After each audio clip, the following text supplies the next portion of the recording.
আসসালামু আলাইকুম। কিছু কথা। ভালোবাসার অভাবে কোনো সংসার ভাঙে না। সংসারটা ভাঙে শুধুমাত্র স্বামী স্ত্রীর বন্ধুত্বের অভাবে।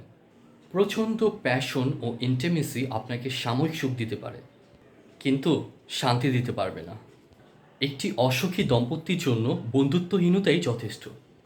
একটা মানুষের সাথে আরেকটা মানুষের সম্পর্ক টিকিয়ে রাখতে হলে এখনকার যুগে যেটা সবচাইতে বেশি পরিমাণে প্রয়োজন, আর ওটা হচ্ছে একজন মানুষ আরেকজন মানুষকে বুঝতে পারার ক্ষমতাটা ধরে রাখা, এবং দুটি মনের সাথে একজন আরেকজনের সাথে সম্পর্ক স্থাপন করা।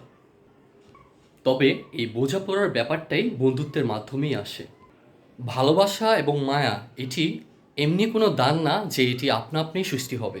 ভালোবাসা সৃষ্টি হয় কেবলমাত্র নীরবে কেউ কাউকে বুঝতে পারার মাধ্যমে, কেউ কাউকে নীরবে সাপোর্ট করার মাধ্যমে। আর যদি ওইটাই না থাকে তাহলে দাম্পত্য জীবনকে বিষ বলেই মনে হয়। তবে অনেকেই এই দাম্পত্য জীবনটি বয়ে বেড়ায় শুধুমাত্র বাচ্চাদের সুখের কথা ভেবে, সেজন্য তাদের জীবনটুকু স্যাক্রিফাইস করে।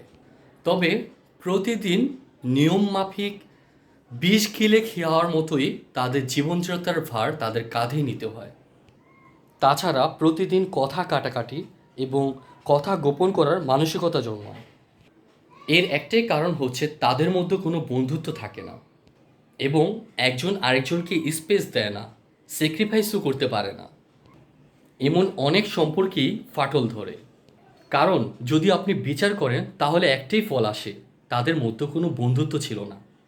তাই ইংল্যান্ডের রানীর পুত্রবধূ প্রিন্সেস ডায়না তার মৃত্যুর আগে বলেছিল, আমাকে যার ভালোবাসার কথা সে ছাড়া পৃথিবীর সবাই আমাকে ভালোবেসেছে।